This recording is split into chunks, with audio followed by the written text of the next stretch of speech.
You're listening to the Very Spatial Podcast, episode 731, February 11th, 2024. She was looking at you, thought you were looking at me. Turns out I was wrong, you said I wasn't, but let's agree to disagree. Hello and welcome to our VerySpatial Podcast. I'm Jesse. I'm Sue. I'm Barb. And this is Frank. And this week we're going to be talking. It's crazy, right? That's just weird. Podcast, talking. Who knew? But first, before we talk, some news. OSM has been named a digital public good by the Digital Public Goods Alliance, which is awesome because I think we all agree that at this point, OpenStreetMap is infrastructural in many ways to geospatial, right? Would anybody disagree with that? No. Why would you? It's in the little corner you see the OSM everywhere. I struggled to answer that because I was thinking it was like saying, oh, water makes things wet. Yeah. It's like, who would disagree with that? Yeah.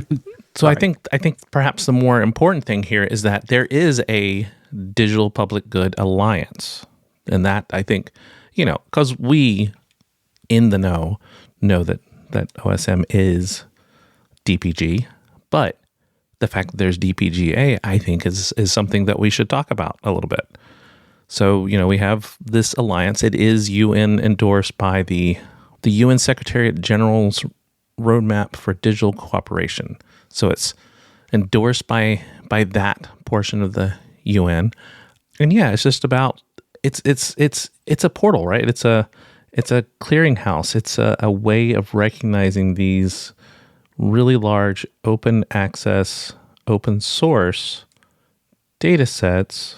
Yes, and I think maybe that would be good then to kind of give the definition of digital public goods as noted here, which is, quote, open source software, open data, open AI models, open standards, and open content. So all of those things that adhere to privacy or other applicable laws and best practices do no harm and help attain the sustainable development goals. So that's from the UN. So if you were not sure and hadn't really heard that term, that's what digital public good is. There's actually more one, I think, for public goods in general, but that's the digital version of it. And when they talk about a public good, when you're reading the article, they talk about it, it's like air or, things that we all need in order to live our lives. And what they're saying is this is something that we need now to live our lives. You need to have a platform that's accessible by everyone. And I was just thinking about how amazing it is that in a seemingly short time, they've built up to this and to other digital public goods. To have them be recognized is important. As we've seen in the news, what happens when something that we consider a public good no longer works that way? It's very critical. First of all, obviously they're important and we should have more of them. Secondly, I find it a little, I don't know what the word is. I was going to use the word frightening, but that's not right, or disappointing. I'm not sure what the word is, but that we have to even go through and define what should be blatantly obvious. Like, to me, the notion that there are digital public goods, that we need to find it and we need to identify what's actually on the list is a little, I feel like as humans, we should be better at recognizing things that are good and broadly good. Now, I know that's probably a bit Pollyanna, but it's just a little disappointing that we actually have to go through this process. So I think that we should be even more aggressive in identifying these sooner in the process. Well, and I think part of it is just we need lists as more and more information is available. Finding reputable sources, reputable materials, broad materials, accessible materials is hard.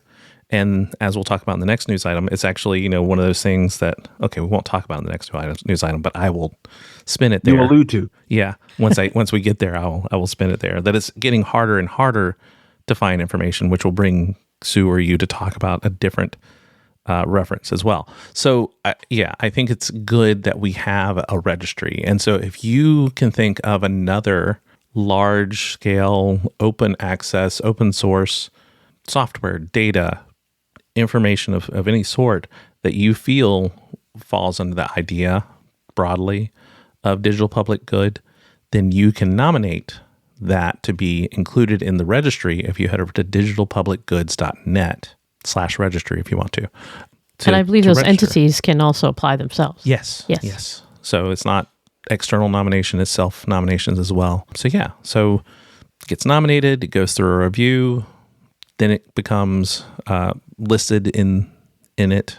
If you want to know what the eligibility requirements are, you can head to the page as well. So yeah, I think something that we're so often in our day-to-day jobs looking at data.gov, or we're going over to Natural Earth, or we're going to, in fact, I hope Natural Earth is on this list.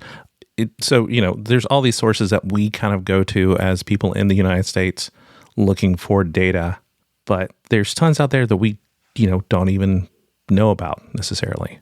And it's all going to have a Euro English centric point of view. So, like, what are the public goods that are from other regions of the world that, we just don't, like you said, we don't know about because it's just not part of our worldview necessarily, but that we should know more about. Yeah.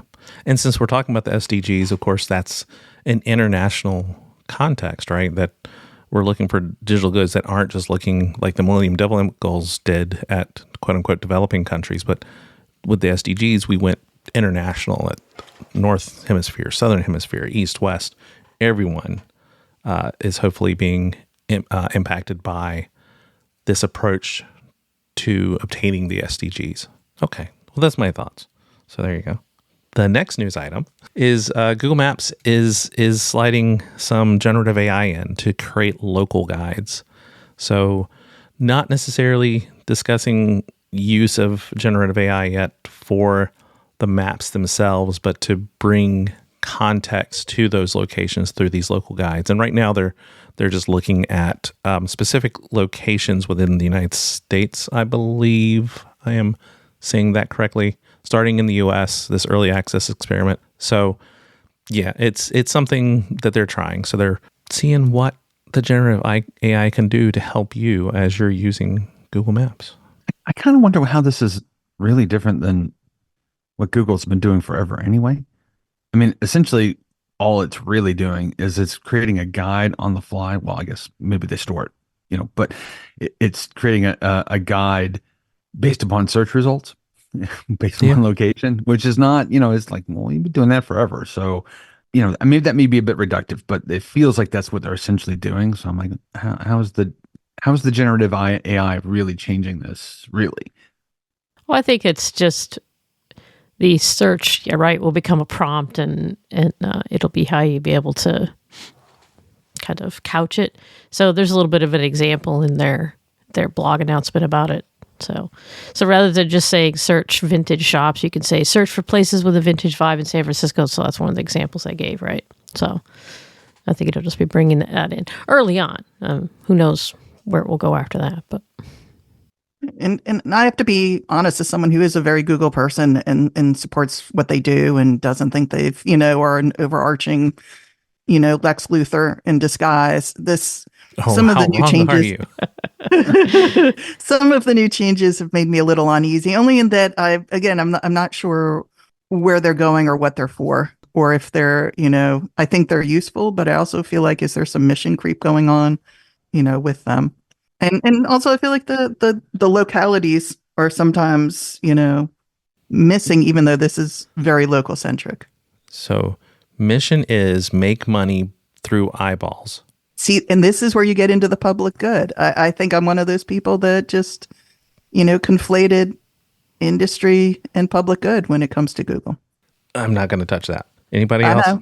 Well, I mean, for me, the issue here is that I don't have a problem with generative AI discovery, if you will. It linking things that I wouldn't necessarily know how to link or anything like that. That doesn't bother me too much. But what's useful for me, the most useful for me is that, okay, I've talked about guitars a lot on this the show in the last few years. It's something I'm passionate about, but when I go to a new place, I go, hey, show me all the guitar stores. What I want to know are which are the ones that are cool and which ones suck. That's something that really is the personal interjection in that, right? So the generative AI can't necessarily tell you that. And I don't even know that I could define what makes it cool and which one and what makes it suck. You just kind of get a vibe from reading the reviews or people's comments or anything like that. And you go, oh, okay, I get the vibe of this place. That's a little harder to do with AI. I don't know. I mean, that's kind of the goal, right? Is to, I mean, besides just finding the word cool, the AI has been building I just forgot a word. Semantic database. Thank you. Semantic relationship with this word cool. So whether it's kawaii or, awesome or whatever other word might be used there, it's looking for something like that in the text and then going through and using positive, negative search criteria and all these different things in theory in the background. So in theory, it is kind of doing that. Is their goal, whether or not it's successful, is a separate conversation. Yeah, well, I think that this gets to the problem of the personal, right?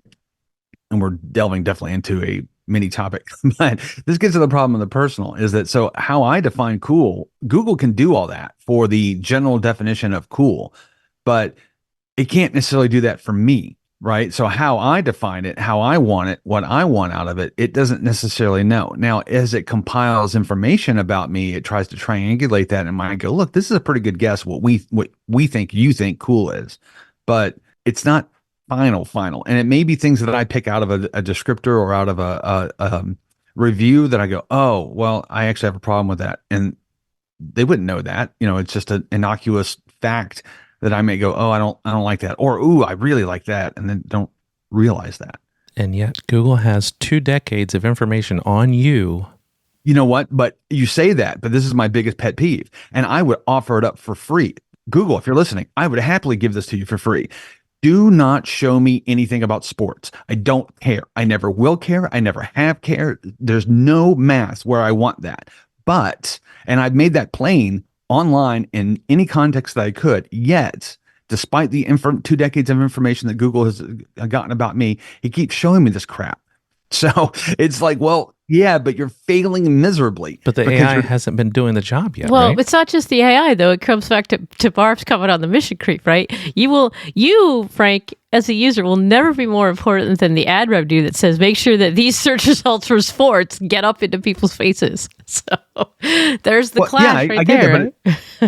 But that therein lies the thing is where, back to the original point, is you can do the AI generative guide, and I go, yeah, that's cool, but well, I don't want to use that word again.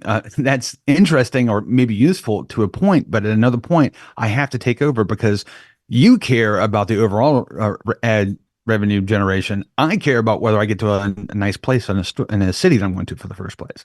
Different goals, and that requires still that human bit, in my opinion. So it's someone who's worked with SEO content, and also Frank and I have worked on a journalist on a project. There are indexes out there that give words rankings of their intensity, their emotion, their positive, negative, like Jesse said. So I guess I'm just seeing the dystopian future of this, even though I know it's innocuous and it won't be as accurate as it should be. Oh, it's not innocuous. Yeah, I know. I just as it would be. It's not like we're like in that dystopian future yet. You just don't realize this is going on, but you might not even realize this is just AI. There's a lot of other tools being used with something like this. And I just wonder again about the mission creep, who's being left out, how it could be manipulated. And I just, need to do more reading to figure it out. So many, just choosing. So it's...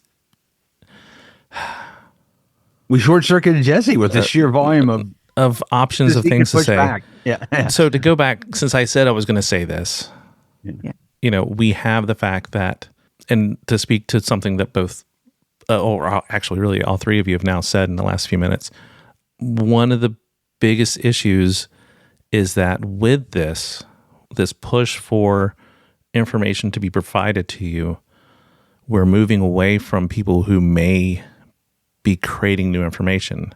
And so we're going to get this feedback loop eventually where the generative AI is building itself on generative AI content. And I think we mentioned that last time, but it's just and so we are going to continue to find those things that aren't the top of what people are looking for or thinking about becoming less and less findable. Well, isn't it the irony, too, that one definition of the cool thing is the thing that you think nobody else knows about but you and a select few? So how does that fit into the AI world, as it were?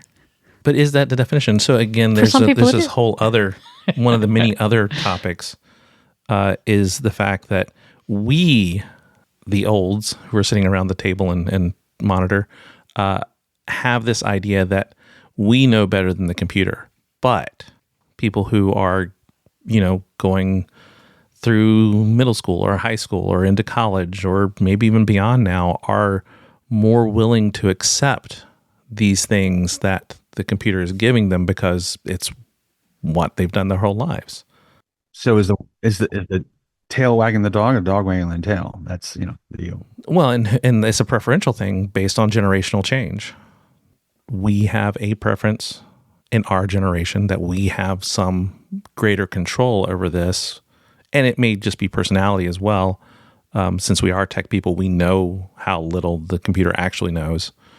But there's a lot of people who aren't tech people who trust, that this robocollar is the person it says it is, or trust that this chatbot is actually a person who is feeding them accurate information, or, all these other things that we know aren't quote unquote real, but they become real because people believe them. Or they don't care. Yeah. They're aware that it's a robot, but they don't care. So crappy enough. Like get close to what you need, so the hell with it. Yeah. Okay.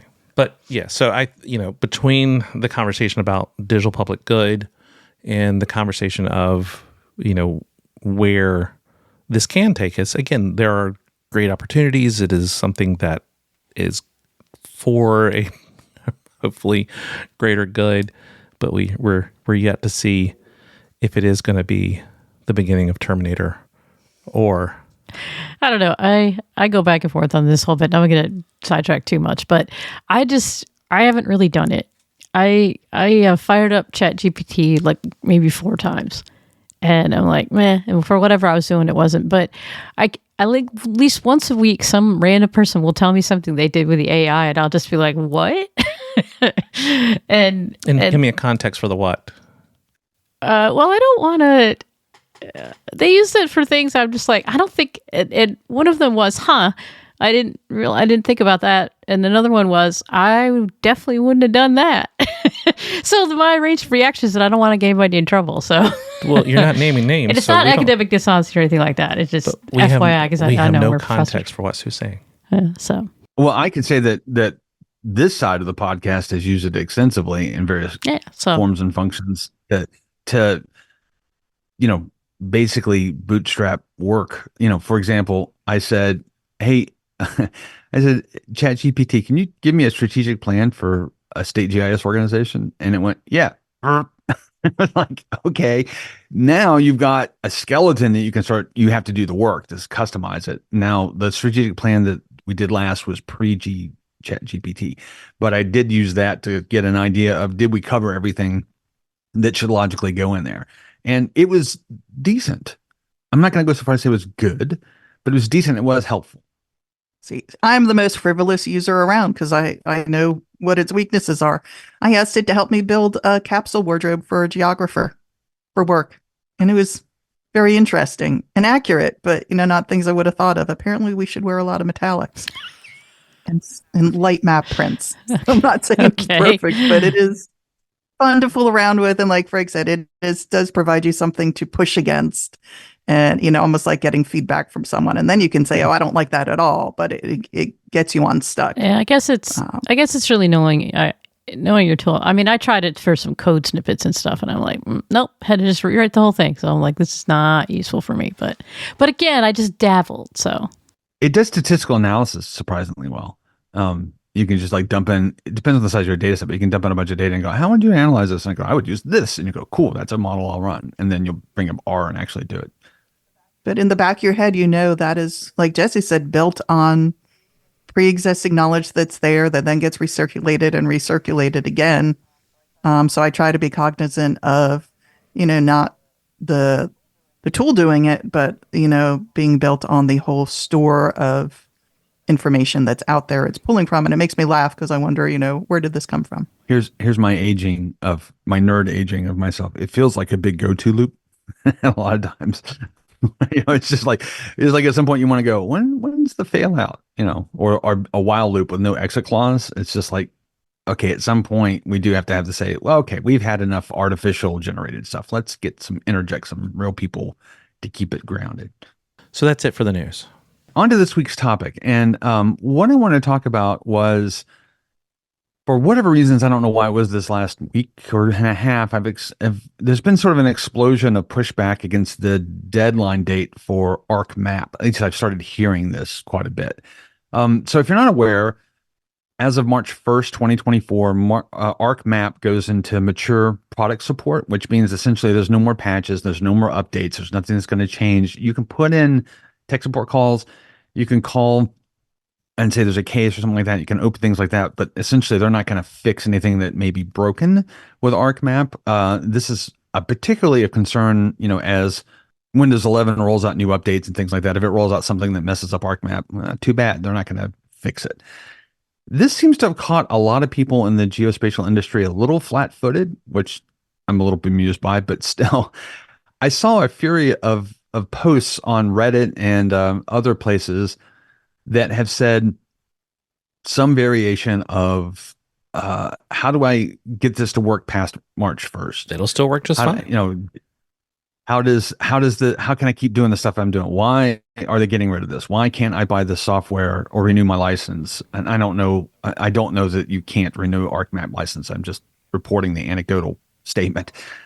What is Esri thinking? Blah, blah, blah, all that sort of stuff. And this is not the first one of these on the Esri side of things that I've gone through in some form or fashion, where we're going from one, sort of era of software to another era of software. And there's always, in my opinion, a lot of inordinate kicking and screaming of the movement from A to B. And it seems a little interesting to me that, given that we're such a technology bound and enabled industry, there's so many people who are resistant to change. And so that sort of introduction sets up the conversation. The conversation I want to have today is, I wonder why this is. What can we do about it? Is this changing, or is this just inevitable with the way that we do what we do in GIS? So I think there's different things to talk about. We'll start with the government installations. The government installations are things that in the past have been slow to get updated. That seems to be different. I'm not directly or connected to any offices anymore, so I can't say that for sure, but it seems like there's more updating of software than there was back in 2000, whenever 8 point or 7 was 7 or 8, whatever version that was released of ArcMap. So, that's one of those things that I think a lot of the pushback was back in the day, that tech support in your office wasn't changing. And so the people who were around in that time might still have that idea. Yeah, and when you say government, also, I just want to make it explicit. There are, obviously 3 levels of government in almost every country, which is, federal or national, some sort of state in the United States, but provincial in other countries, and then there's local government, and they may actually have multiple levels. Like in the United States, you have a county and you have a city, and they may have different government. And the maddening thing about that is that everything Jesse just said is absolutely true of all levels, but the degree to which they were true varies dramatically in each level and by place. So it's not even varying. It's not even the brakes on at the same rate everywhere. It's just, it's different levels of government even subscribe to that problem, in my opinion, to greater and lesser extents. Well, and I think, to kind of follow on that too, I don't think this is necessarily a problem. Obviously, we have the most experience in the GIS. I don't think it's an issue necessarily that's unique to GIS or to this industry. And not that you were saying that, but I do think that it highlights when you have complex software that is part of someone's daily workflow, but someone, is trained to do a job, and this is a tool or a workflow that helps them in their job, and you get comfortable with it. So there's multiple levels to this, but this is one I think that contributes to this. And as far as you could tell, for the tasks that you complete, it still does the job. And so then there's that question: if I'm comfortable in my workflow, if I'm comfortable in my results, if the tool is still doing the job, why should I change it, right? And those who are, more familiar in tech and trying to be in that world where look at the latest updates, look at the additional things that I can do, if I make these changes. I think that they are different kinds of users. And it's also, Sue, that people aren't, because this is their daily workflow. A lot of times it's hard for people in the geospatial industry to explain to those outside it, even within their organization, the time they need to do things or to, adapt to what might be a lag. And there's a lot of pressure to just be seamless. And in a way, I was thinking about this when I've been talking to people, which is we make things seem easy sometimes, and we don't make what we do visible. And I think that a switchover like this is part of that. That people need to know this is how it happens, and this is the time it's going to take, and these are the resources I need. That yes, indeed, this doesn't just happen seamlessly, even though we try to make it as functional and as efficient as possible. You're absolutely right, Sue. That no, we're not unique. The probably the worst in my experience, the worst. What's the word I'm looking for? Purveyors of this particular attitude is banking. I mean, these people are holding on to algorithms that go back to the Carter administration, for God's sakes. So they're by far worse than GIS. We are not the worst that do that. But and I think you're right that there's a degree of if it ain't broke, don't fix it. I just find it a little bemusing that you've got people who may have been in this industry for 10, 20, 30, 40, 50 years working and having experienced it to be caught a little flat-footed that it changes. Because in the time that we've been on this podcast, just the 18 years we've been doing it, it's changed a lot and dramatically. So it seems a little, what's one, Pollyanna, I used that earlier, to think that what I'm doing will work and I'll keep doing it that way. Here's a spin. Oh, wait, go ahead. I would say, and I agree, but but on the other hand, I was just thinking, actually, if you think about it, ArcGIS Desktop, and before it, right, some of the products before it, ArcGIS Desktop has actually been a long-lived software product, right? In other industries and fields, there are things that have been around quite a while, but in this day and age, when you're used to apps just changing, new ones coming and going, and all that kind of stuff, it actually has been pretty long-lived. Up to version 10. I can't remember what version it started with. Was it a 7, 8? And I mean, that probably fed into it too, is the sense of comfort. So here's my spin on this. So we're talking about GIS professionals, geospatial technologists, people who work with this in a creative way, doing different things, coming up with solutions on a daily basis. Maybe those aren't the people who are saying this. Maybe it's those people who are the GIS people only because nobody else was doing the GIS.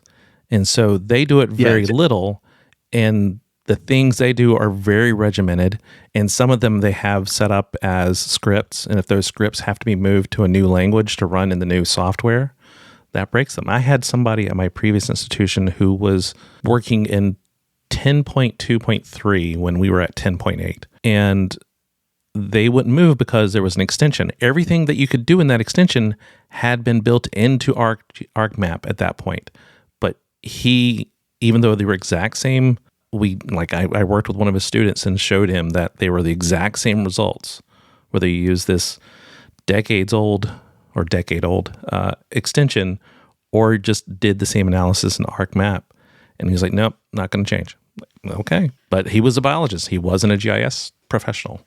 Yeah, I think you're right. I think there is a healthy amount of the GIS person is not really a GIS person. They're a get this job done and use GIS, which is a slightly different bent on the industry. Obviously, the biggest headaches I had at my last institution for licensing were academics, particularly health sciences academics. They were the biggest problem. They would come to me and they would say, I had one academic who said, I need ArcMap 9.2. And I said, why? And they said, because this thing that this researcher had invented, written in their dissertation or whatever, made it an extension, only works in 9.2. Okay, but it's 10.8 now, we literally can't bring it up to date. download that anymore. Well, actually, I had to call Yeah. Esri and say, I have a need for this. And they said, why? And I explained it to them. And they were like, okay, well, we'll get you access to 10, 9 point whatever, 9.2. And I was like, all right. And I got the person that, but I told him, I said, look, and this was a year and a half or so ago. I said, look, in a couple of years, our map is going away. You're going to have to figure out how to do this differently. And they basically said, well, we'll just keep using this. And I that was what popped in my head in the last couple of weeks when I was thinking about this, going, what are these people going to do when you've got these tools that they do some important analyses, but they don't. They were written in VBA or something like that. It's not written in any modern language, much less converted over to the extensions and things like that. It's at some point you got to do the legwork, whether you want to or not. It's both the great opportunity and the bane, right, of our technology existence is for everything that you have in software, whether it's from the OS all the way right to other apps, is that if you want to customize the experience and to give the tools to do it, I have only ventured just dipped the toe one time and to find out how to do something in the Photoshop forums, and oh my goodness. Before you read one after other of this similar thing, right? As soon as you can customize a version of a piece of software, or you have tools that you like, and then for lots of reasons in the next version, those things, and in some cases when they see users do it, right, they'll incorporate, as you say, as Jesse's example with ArcMap, right, they'll incorporate it into the release. But in other cases, right, they do things in a, maybe shuffle things in a different way and a workflow seems better, and they don't want to let go of it. That one is not, I think, unique to GIS, but it's that constant ebb and pull, right? The OS is updating. So things are, as your example, what's going to happen when people move to Windows 11 kind of thing. But it's that push-pull. On the one hand, you can do these amazing things with these big packages of software a lot of times. But on the other hand, that's your trade-off. I do it all the time when I work in Unity, right? There's these cool tools, but I know if I move to the next release, not going to work anymore. So what do I do? Because that means all the other cool things aren't accessible to me while I sit back and go, is my one cool thing worth not getting these 5 cool things? But that's also an awareness, right? I'm aware that I'm consciously making the call there. A lot of people just aren't even aware what'll happen if they don't make those changes. And Sue, I think you're right that this isn't just our industry. It's every industry that works with very large platforms like this. And I know anecdotally, this, and also looking, into it more, that this is also the point where sometimes people go, this is it. I'm looking for management, or I'm going to retire, or, this is the breaking point. It's just one big change too many. But it's also a big opportunity to move in and do new things where everyone is doing these new things together. And that's a pretty exciting feeling to look at it that way. And in defense of that feeling, Arc Pro didn't set itself up for any real favors by not really implementing Arc Map in a lot of ways before it released. So they kind of, they just cut themselves off by the knees going, okay, well, we're going to release it and then we'll, port it over. We'll fill it in later. Yeah. We'll backfill later. And so it's just like, and you're shocked that people are like, hey, that's not in there. Well, in some cases it isn't. In some cases it's never going to be. For example, I think they recently announced, or at least I saw on the Reddit, somebody complaining about that. And I'm going to get this wrong, but shapefiles, the Arc Pro will no longer read shapefiles that have network connectivity in them, have networks in them. You got to move that to geodatabases now. So that's an example of something that they're just make that go away, which is fine. It's part of the evolution of the technology and how things work. But the same token, there are tools that don't exist that have existed in ArcMap for a while that have taken a long time to move over. And so people are like, look, you got to prove it to me. And that Esri just didn't do themselves any favor in that regard. So I think we're coming down to the wire, and a lot of people are going, no, you got to prove that this works, or as I'm not on board. And I'm somewhat sympathetic to that. On the other hand, Arc Pro came out, 10 years ago? It's been a minute. On an aside, those of us in the academic area, our licenses are generally July 1st to June 30th of every year. That's just the way the Esri academic licenses are set up. If you are a company, you're going out there, you're buying it, and whenever you start it, your license ends 1 year later. That's just the way it is. Because of that, Esri has had to recant a little bit, and licenses will be available for academic institutions. And I would assume this is also applying for anybody whose license continued past March 1st, but the license will still be available. So you still will be able to license the software for academic institutions through July, well, the end of July, because you always get the 30-day, don't forget you forgot to pay it time. You do not anymore, by the way. Ask me how I found that really? out the hard way. Yeah, cool. It's good because, I mean, one, we've already dropped down, what was it, 200, 500 license. It depends on your license type, but the number of licenses for ArcMap had dropped dramatically this year. And so rightly, they're putting everything into Arc Pro. And so this year, that's it. There's no need for local license managers anymore. We have a faculty member on our current campus that is not moved over to Arc Pro, and I had to generate licenses, but I was shocked at how few I could generate versus going into ArcGIS Online and saying, name license. It was like, it's an order, it's more than what's an order of magnitude, and then some more. And it's like, good Lord. I mean, this is a pretty clear, but I'll have to say this, about 2 years ago, something like that. I can't remember, it was around COVID time. So everything gets hazy. You couldn't even really license ArcMap very well. It was a real pain in the ass in my Esri. And I actually had to call Esri and say, I need ArcMap. And they went, oh, let's activate it for your account in my past institution. I was very surprised I could do it fairly easily at this institution, but it is much, it's a much smaller pipe.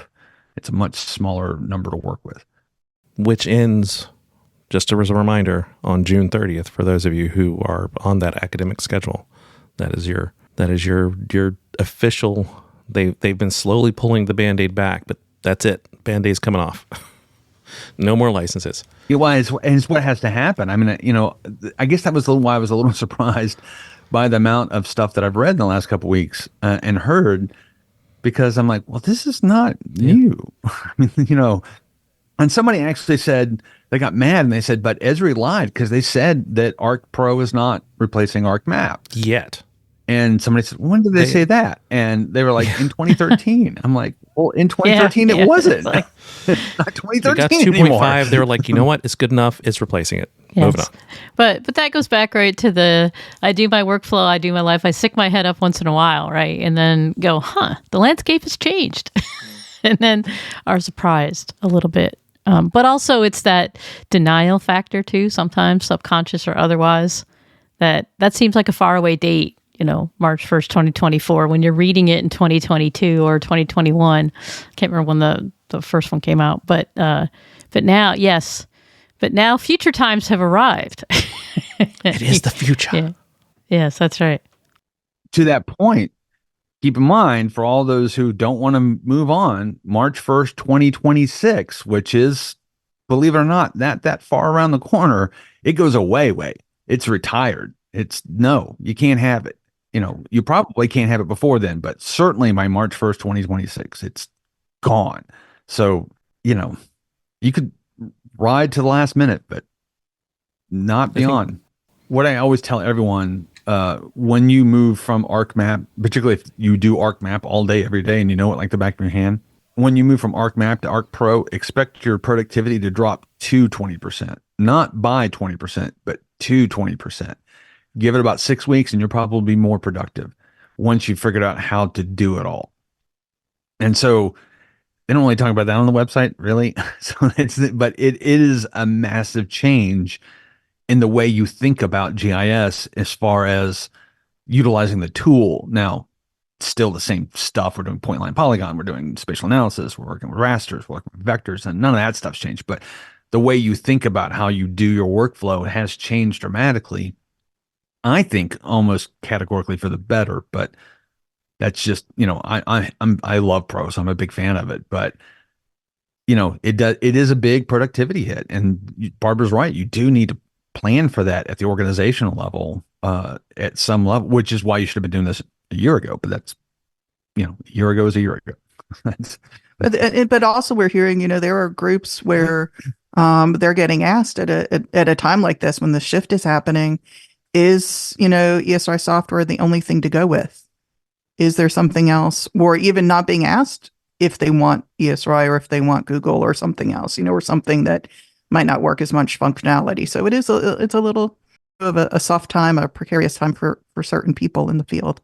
So, again, I was just taking a little bit back and I wanted to discuss a little bit. Is there something that we do as an industry that we could be doing different? I think that some of what could help at the Esri side is if they, help with this transition as best as possible. I know they've done a lot, but, can always do more.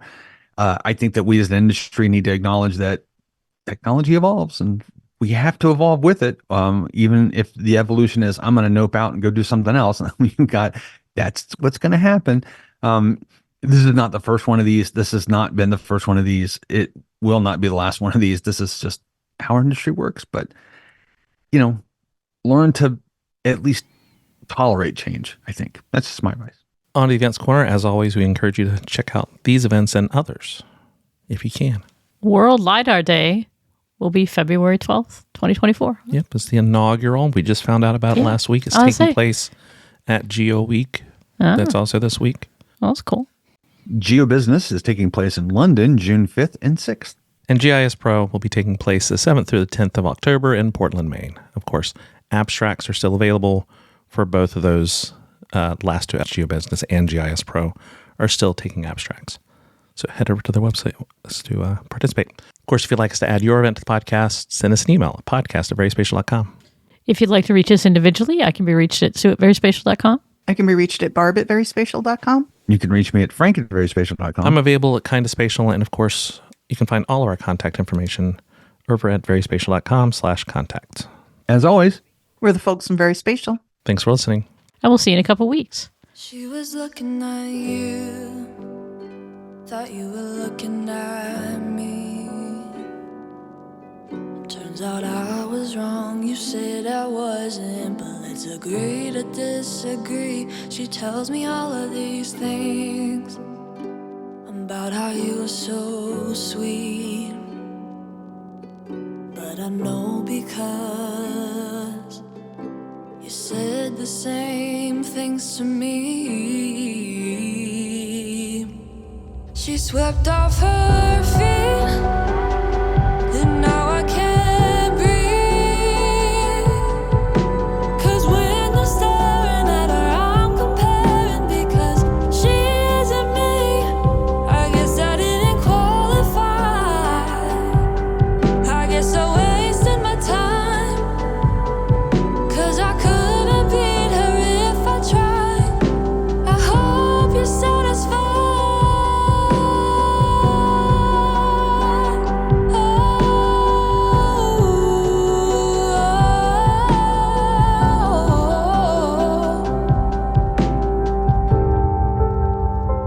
It's been a couple of months now since we had that falling out.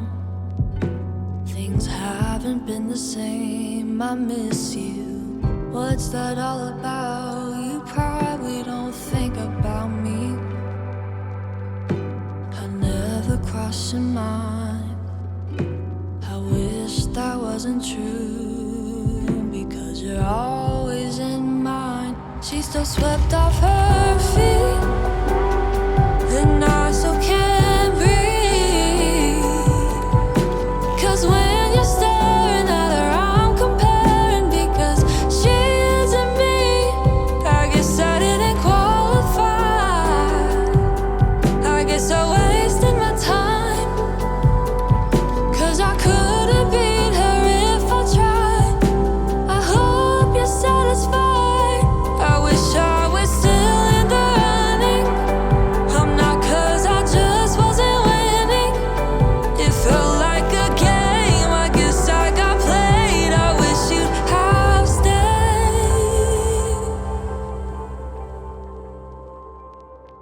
I guess I didn't qualify. I guess I wasted my time, 'cause I couldn't beat her if I tried. I hope you're satisfied.